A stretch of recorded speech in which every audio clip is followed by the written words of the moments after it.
Well, before we get our correspondents on the ground, time to introduce our two guests in the studios joining us this evening. Chakshu Roy from PRS Legislative with us, Praful Ketkar, senior political journalist joining us this evening. Let me first come to you, Mr. Ketkar. Looking at three states in particular, Karnataka, Maharashtra, Uttar Pradesh, how do you see the political battle play out there?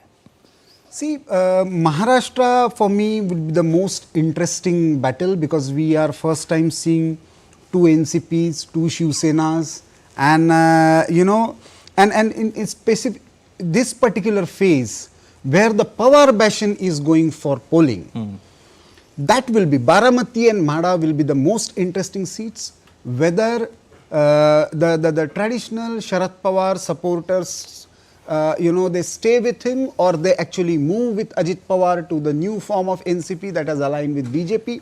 That will be very interesting.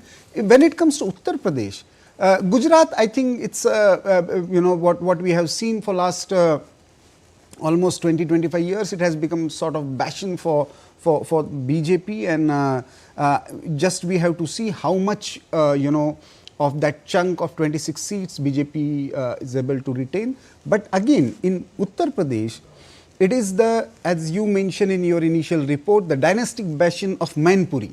There Samajwadi Party's mettle and whether this alliance is working on the ground will be really tested, that Samajwadi Party and Congress alliance, and how far BSP is, the third angle that is playing a role in this particular region.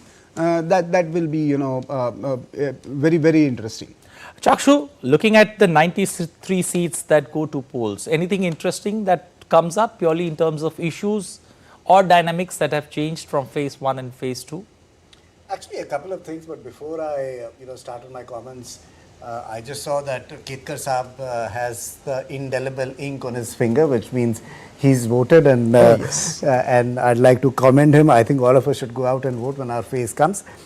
There is one interesting factor that when I was looking at the numbers that stands out in this phase is just the vibrancy of the candidates. So if we look at Maharashtra, for example, is quite interesting.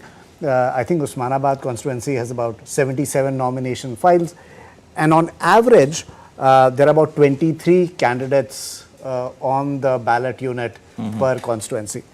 That number increases in Chhattisgarh to about 24. I think Bilaspur has about 60 odd candidates whose nominations are there. Gujarat about 10, UP another 10, Karnataka about 16. Jammu and Kashmir, which has one seat going, has 20 candidates that voters will have a choice of. I think not only does this exhibit a vibrancy of the electoral process, but in some states it will present an interesting voting dilemma for our voters to see as to who are the candidates that they want to go for. Okay, one small correction: Jammu's phase has been shifted from this particular phase to the 6th one.